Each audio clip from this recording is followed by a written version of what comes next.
मेरे प्रिय भाई और बहनों, हमारे बनारस में, विशेष करके हमारे क्रिस्त भक्तों में एक बहुत सुंदर प्रथा है। क्रिसमस के बाद करीब 3-4 सप्ताह तक क्रिसमस का समारोह मनाया जाता है। गांव गांव में, अलग अलग गांव में लोग इकट्ठे हो जाते हैं और गीत गाते हैं, भोजन करते हैं, वचन सुनते हैं, आनंद मनाते हैं। इसी तरह के एक छोटे से समारोह में भाग लेने के लिए कुछ साल पहले मैं गया हुआ था। वहां पर एक बहन आई, उसने अपने साथ कुछ केले भी लेके आई थी और उसने थोड़े समय में अपना साक्ष्य सुनाया। उसने कहा कि 1 साल से मैं प्रभु पर विश्वास करती हूं, लेकिन मेरे जीवन में और मेरे परिवार के जीवन में बहुत सारी आशीषें मिली हैं। उसने कहा, स्वामी जी ये केले ले जाइएगा, ये हमारे बगीचे के केले हैं, देखिए कितने सुंदर हैं। जानते हैं, मैं इसके नीचे, इसके पेड़ के नीचे बराबर पवित्र जल डाला करती थी। बहुत सुंदर दृष्टांत है, बहुत सुंदर साक्ष्य है। हम पढ़ेंगे निर्गमन ग्रंथ की अध्याय 23 उसके वाक्य 25 में प्रभु का वचन कहता है, तुम अपने प्रभु ईश्वर की सेवा करोगे, वह तुम्हारे अन्न जल को आशीर्वाद देगा और मैं तुमसे बीमारियां दूर रखूंगा। एक बहुत शक्तिशाली प्रतिज्ञा है। ध्यान से सुनिए, वचन में क्या लिखा है, तुम अपने प्रभु ईश्वर की सेवा करोगे, वह तुम्हारे अन्न जल को आशीर्वाद देगा और मैं तुमसे बीमारियां दूर रखूंगा। प्रभु कहते हैं, तुम अपने प्रभु ईश्वर की सेवा करोगे, वह तुम्हारे अन्न जल को आशीर्वाद देगा। हमें पहले इतिहास ग्रंथ के अध्याय 28 उसके वाक्य 9 में पढ़ने को मिलता है। राजा दाऊद अपने पुत्र सुलेमान से कहते हैं, क्या कहते हैं, मेरे पुत्र सुलेमान, तुम अपने पिता ईश्वर के पर श्रद्धा रखो, सारे हृदय और सारे मन से उसकी सेवा करो, क्योंकि प्रभु सबों के हृदय की थाह लेता और सबों के अंतरतम विचार पहचानता है। यदि तुम उसे ढूंढोगे तो वह तुम्हें मिलेगा, और यदि तुम उसे छोड़ोगे तो वह भी तुम्हें सदा के लिए त्याग देगा। कहा जाता है, सुलेमान सारे हृदय और सारे मन से अपने प्रभु ईश्वर की सेवा करोगे। अपने सारे हृदय और सारे मन से प्रभु ईश्वर की सेवा करोगे। प्रभु ईश्वर की सेवा करने का मतलब क्या है? हम प्रभु ईश्वर की सेवा कैसे करेंगे? सबसे पहले उसके आदेशों का पालन करके, उसकी आज्ञाओं का पालन करके हम प्रभु ईश्वर की सेवा करेंगे। दूसरा, प्रभु के लोगों की सेवा करके हम प्रभु ईश्वर की सेवा करेंगे। प्रभु के लोगों की सेवा करके हम प्रभु ईश्वर की सेवा करेंगे। मत्ती के सुसमाचार के अध्याय 25 में प्रभु यीशु अंतिम न्याय के बारे में बताते हैं और कहते हैं कि मैं भूखा था, तुमने मुझे खिलाया, मैं प्यासा था, तुमने मुझे पिलाया, मैं बीमार था, तुम मुझसे मिलने आए। अध्याय 25 वाक्य 40 में लिखा हुआ है, तुमने इन छोटों से छोटे भाइयों में से किसी एक के लिए जो कुछ किया, तुमने मेरे लिए किया। तो प्रभु के लोगों की सेवा करते हुए हम प्रभु की सेवा करेंगे। तीसरा है, हम प्रभु की उपासना करते हैं, आराधना करते हैं। प्रभु की सेवा करने का मतलब है उपासना करना, आराधना करना। स्वर्ग में स्वर्गदूत और सारे संत ईश्वर की सेवा कर रहे हैं, उनकी आराधना कर रहे हैं, उनकी उपासना कर रहे हैं। प्रभु कहते हैं, तुम अपने प्रभु ईश्वर की सेवा करोगे, वह तुम्हारे अन्न जल को आशीर्वाद देगा। हमें लूकस के सुसमाचार के अध्याय 1 में एक बहुत सुंदर प्रसंग पढ़ने को मिलता है। लूकस के सुसमाचार के अध्याय 1 में हम जकरिया के बारे में पढ़ते हैं। यूहन्ना बपतिस्ता के पिता थे जकरिया और उनकी मां थी एलिजबेथ। उनकी कोई संतान नहीं थी, लेकिन जकरिया अपनी पत्नी के लिए बराबर प्रार्थना किया करते थे, उसके लिए एक संतान के लिए प्रार्थना किया करते थे। वचन में क्या लिखा हुआ है, वाक्य 8 से हम पढ़ेंगे, जकरियस नियुक्ति के क्रम से अपने दल के साथ याजक का कार्य कर रहा था। किसी दिन याजकों की प्रथा के अनुसार उसके नाम चिट्ठी निकली कि वह प्रभु के मंदिर में प्रवेश कर धूप जलाए। धूप जलाने के समय सारी जनता बाहर प्रार्थना कर रही थी। उस समय प्रभु का दूत उसे धूप की वेदी की दाईं ओर दिखाई दिया। जकरिया स्वर्गदूत को देखकर घबरा गया और भयभीत हो उठा, परंतु स्वर्गदूत ने उससे कहा, जकरिया डरिए नहीं, आपकी प्रार्थना सुनी गई है, आपकी पत्नी एलिजबेथ के एक पुत्र उत्पन्न होगा। जकरिया मंदिर के अंदर प्रभु को धूप चढ़ा रहे थे, प्रार्थना आराधना में लगे हुए थे, और उनके घर पर उनकी पत्नी एलिजबेथ का कोख खुल जाता है। उस वृद्धा का कोख खुल जाता है, गर्भ खुल जाता है और एक पुत्र को प्रसव करने या ग्रहण करने योग्य बना देता है। जब आप प्रार्थना और आराधना में लीन होंगे, उस समय प्रभु का अनुग्रह आप पर और आपके परिवार पर पड़ेगा। जब आप प्रभु की सेवा करेंगे, उपासना करेंगे, प्रभु की आशीषें आप पर पड़ेंगी। 2-3 वर्ष पहले एक युवा पुरोहित से बहुत सुंदर साक्ष्य सुनने को मिला। उन्होंने कहा कि मैं अपने परिवार का सबसे बड़ा बेटा हूं। जब मैंने निर्णय लिया कि मैं एक पुरोहित बनूंगा और सेमिनरी ज्वाइन करने के लिए जा रहा था, उस समय मेरे पिता ने मुझसे कहा कि घर की सारी जिम्मेदारी मेरे ऊपर छोड़कर तू फादर बनने जा रहा है। उस युवक के अंदर यह पीड़ा थी कि मैं अपने पिता के ऊपर सारी जिम्मेदारियां छोड़कर चला आया हूं। इसलिए बराबर परिवार के लिए प्रार्थना करता था कि प्रभु मेरी अनुपस्थिति मेरे पिता को महसूस ना हो। और एक सुंदर साक्ष्य उन्होंने सुनाया। क्या साक्ष्य है? वे पुरोहित बन चुके थे और बहुत अच्छे पुरोहित, बहुत ही अच्छे पुरोहित, वचन सुनाने वाले पुरोहित। उनके छोटे भाई की पत्नी को विदेश में नौकरी मिल रही थी, नर्स है, नौकरी मिल रही थी। सीधे वहां से इंटरव्यू हुआ था, नौकरी के लिए जा रही थी, एयरपोर्ट पहुंच गई और वहां पे इमिग्रेशन के ऑफिसर के पास पहुंच गई तो ऑफिसर ने कहा कि हम आपको बाहर जाने नहीं दे सकते हैं, क्योंकि आज का नियम ऐसा है सरकार का कि जो हमारी सरकार के जरिए अप्लाई करता है सिर्फ उनको भेजा जा सकता है। वो परेशान हो गई, अब क्या करूं? और उस अधिकारी ने कहा कि अगर चाहें तो आप मेरे से ऊपर के अधिकारी के पास जा सकते हैं। और वो नारी वहां चली जाती है और वहां जाकर सारी बातें बताती हैं कि मेरी जीवन की ख्वाहिश है कि मैं वहां जाकर सेवा करूं, काम करूं। उस अधिकारी ने कोई सवाल नहीं किया, मोहर लगा दिया और जाने के लिए अनुमति दी। आप सुनिए, जब ये सब हो रहा था, उसके घर पे क्या हो रहा था? उसके घर पे उसकी मां प्रभु के सामने बैठकर प्रार्थना कर रही थी। और उस पुरोहित ने मुझसे कहा कि जिस समय वह उस अफसर के पास जा रही थी, उस समय वह परम प्रसाद के सामने बैठकर प्रभु की आराधना में लीन थे। बहुत सुंदर उदाहरण है। एक बहुत सुंदर गीत है कि आराधना में है चंगाई, आराधना में है छुटकारा। बहुत अच्छी बात है। प्रवक्ता ग्रंथ के अध्याय 35 वाक्य 20 बहुत सुंदर वचन वहां क्या लिखा हुआ है? जो सारे हृदय से प्रभु की सेवा करता है उसकी सुनवाई होती है। जो सारे हृदय से प्रभु की सेवा करता है उसकी सुनवाई होती है। उसकी पुकार मेघों को चीर कर ईश्वर तक पहुंच जाती है।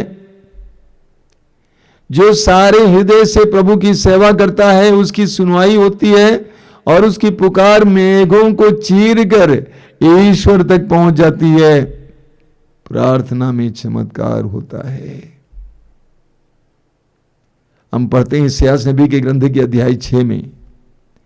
इस्यास नबी मंदिर में बैठा हुआ था और मंदिर में बैठा हुआ था, प्रभु की आराधना में लीन था। अचानक इस्यास नबी ने महसूस किया कि मंदिर में प्रभु की महिमा छा गई है और उसने कहा कि हाय मैं मर गया, मैं पापी होंठ वाला मनुष्य हूं और पापी होंठ वाले मनुष्यों के बीच रहता हूं। मैंने परमेश्वर की महिमा देखी है, मैं मर जाऊंगा। एक सराफिम जलते हुए अंगारक को लेके आता है और इस्यास के होंठों को छूता है और कहता है लो तुम शुद्ध हो गए हो। और इस्यास शुद्ध हो जाता है और ईश्वर की आवाज सुनाई दी, मैं किसको भेजूं, कौन मेरा संदेशवाहक बनेगा? यशायाह ने कहा मुझे भेजिए, मैं तैयार हूं। ईश्वर के मंदिर में आराधना के समय क्या हुआ आप जानिए। प्रभु का वचन कहता है तुम अपने प्रभु ईश्वर की सेवा करोगे, वह तुम्हारे अन्न जल को आशीर्वाद देगा। मैं एक बार स्वर्गीय डीजीएस दिनकरन का साक्षी सुन रहा था। जीसस कॉल्स की एक बहुत बड़ी संस्था है, एक बहुत बड़ा संस्थान है कारुण्या। और डीजीएस दिनकरन जी ने कहा कि कारुण्या मेरे घुटनों के बल पर और आंसुओं के बल पर बना है। घुटनों के बल पर और आंसुओं के बल पर बना है। प्रार्थना और आराधना का फल है। बार बार हम लोग गीत गाते हैं ना, प्रार्थना आराधना ऊपर जाती है, आशीष लेकर नीचे आती है। प्रभु कहते हैं तुम अपने प्रभु ईश्वर की सेवा करोगे, उपासना करोगे, आराधना करोगे और वह तुम्हारे अन्न जल पर आशीर्वाद देगा और मैं तुमसे बीमारियां दूर रखूंगा। ये प्रभु की प्रतिज्ञा है। लेकिन हम अक्सर ईश्वर की सेवा में शिथिल हो जाते हैं, चूक जाते हैं। यिर्मयाह नबी के ग्रंथ के अध्याय 48 वाक्य 10 में एक बहुत जबरदस्त वचन है। यिर्मयाह नबी अध्याय 48 वाक्य 10 में वहां क्या लिखा हुआ है, वह व्यक्ति अभिशप्त है जो प्रभु के कार्य में शिथिलता दिखाता है। वह व्यक्ति अभिशप्त है जो प्रभु के कार्य में शिथिलता दिखाता है। वह व्यक्ति अभिशप्त है जो प्रभु की सेवा में शिथिलता दिखाता है, ढीलापन दिखाता है। हमारी समस्या यह है कि हम अपनी सेवा करते हैं, लोगों की सेवा करते हैं, शैतान की सेवा करते हैं और हम चाहते हैं कि ईश्वर हमें आशीर्वाद प्रदान करें। प्रभु का वचन कहता है वह व्यक्ति अभिशप्त है जो प्रभु की सेवा में शिथिलता दिखाता है।